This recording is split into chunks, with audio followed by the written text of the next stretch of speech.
Jamaica has a vast and fascinating cultural heritage that is expressed in almost every medium imaginable. But when it comes to entertainment, especially games, these expressions of culture are few and far between. With the first culturally relevant game, as far as I know, Street Boy, not even being in the demo stages yet. But I'm not trying to race Street Boy, I'm making my own Jamaican game. So, how did it all start? With my previous experience learning Godot and making a game being a week of rushing to finish my game design assignment, I wanted to properly learn how to develop games. 2 months of on and off work later have given me a prototype of basic features to showcase. So, let's talk about it.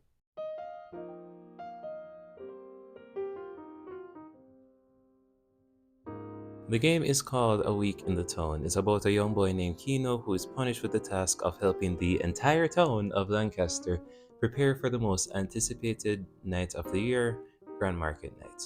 We're Jamaican, you know what I mean. Ever since I developed my last game design assignment, I always saw this game being a mix of a platformer and an adventure game, similar to titles such as Firewatch for its storytelling and visuals, Inside and other games like it for their use of camera work and perspective, Tethergeist for its platforming, although it's not released at the time of making this video. It looks really fun though, and A Short Hike for being exactly what I want to make.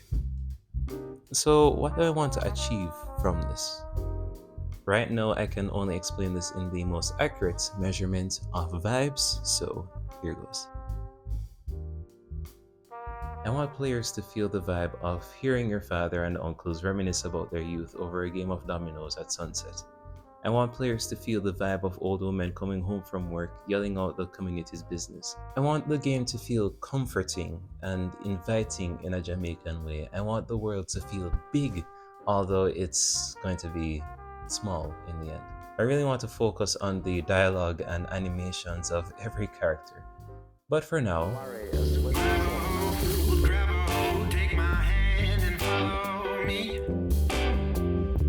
2 months of stress later, and I'm not even halfway through prototyping all the systems for the game, including menus, NPC, AI, and dialogue displays, because I've mainly been focused on what the player does. Such as snapping the camera around corners, moving around left and right, jumping, even on walls, and flying. I believe I can fly. The player is basically seeing the world through the eyes of a child. It's meant to be progressively expansive. Because I don't want the camera to be first person, that's why it's a distance away from the player, with the camera being constrained to snapping. At the same time, though, the player's movements should reflect the protagonist's youth. At least that's the goal. That's why I call all these prototypes, because they're definitely broken. They work fine in isolation, but not together. It was at this point that I found myself getting disorganized. I wasn't pacing myself properly and I was just doing random things. So the last thing I ended up doing was organize. I wrote a non-standard game design document to outline my goals for the game. Anything at all that came to mind went on that document. I also made a to-do list briefly outlining the production necessities for each facet of the game. And now,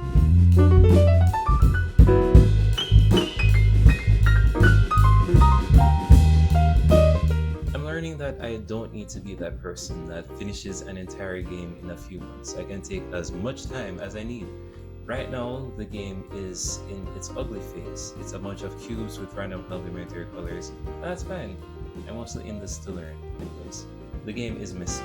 Progress isn't linear, and that's fine. The most important thing is that I see where I can take this. I'm not directionless. So the next devlog, who knows when that will be, is going to be a progress update. So if you're interested in the game, and you want to stay tuned, you want to see where in the world this goes, go out to YouTube stuff. Like and subscribe, share with a friend, and I'll see you then. Stay tuned.